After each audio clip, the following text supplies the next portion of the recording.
Você falou o cara falando aqui porque Jesus tomava decisões por si e não dependia de revelações, você falou sobre isso. Aí a pessoa pergunta assim, Caio, então você acredita em profetas dentro da igreja? Quase não. Uhum. Eu acredito em profecias sinceras. E acredito em alguns profetas sinceros, e as profecias deles têm que estar de acordo com o que Jesus ensinou.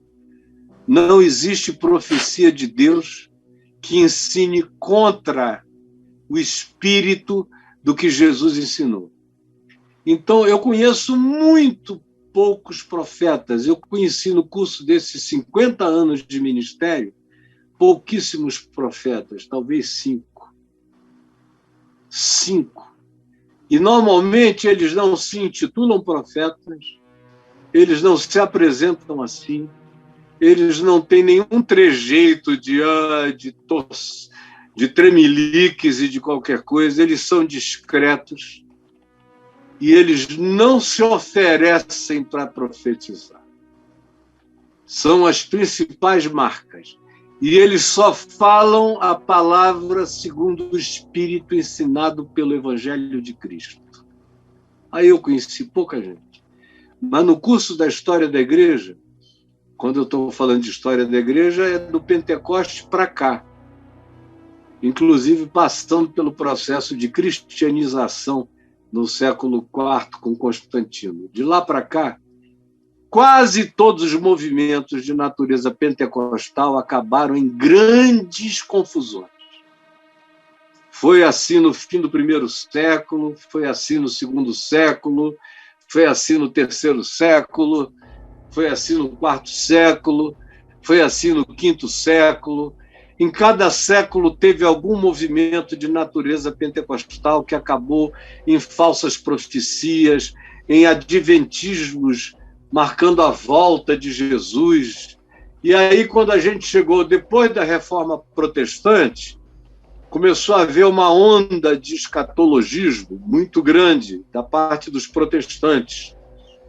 Então, o Papa era o anticristo, o Apocalipse tinha começado, o Papa era o anticristo, assentado no trono de Deus, na Basílica de São Pedro. A peste negra era a realização do Apocalipse. O cavalo branco, que queria hegemonia, tinha sido o cristianismo católico romano, que tinha gerado, por causa disso, guerras, e as guerras tinham produzido pestes, e as pestes tinham trazido mortes. Os 4 cavaleiros estavam disparados na Idade Média.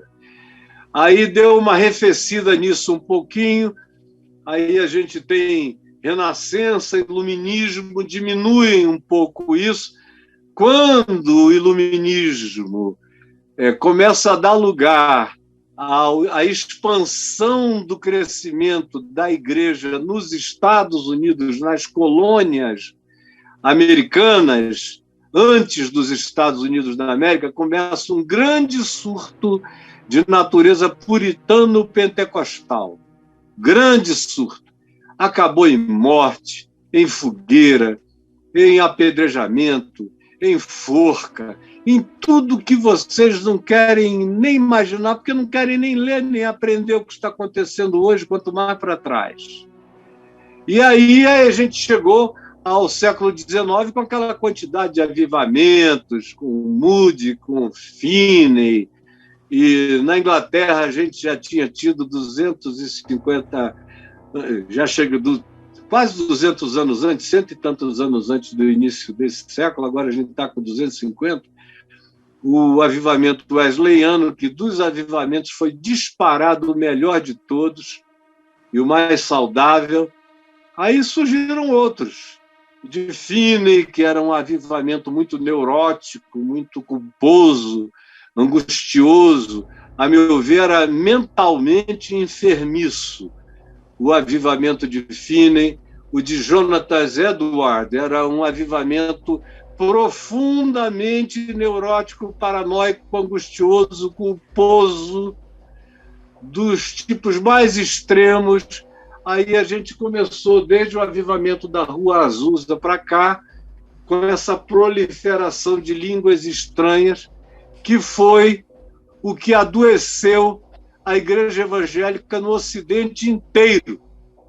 Antes ela podia ser acusada de fria, de sorveteriana, de batistaca, de não sei o quê, de luterana gelada, disso e daquilo, mas tinha um mínimo de sobriedade teológica.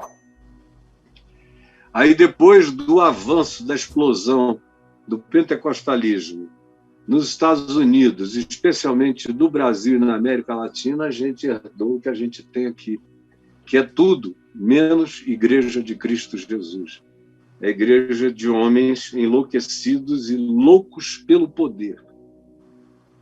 O sonho desses pastores que estão aqui é se tornarem ayatolares atolados de algum regime que lhes dê todo o poder que eles desejem obter. Essa é a tragédia do cristianismo, sempre foi sede e fome de poder, de domínio, de controle de almas humanas.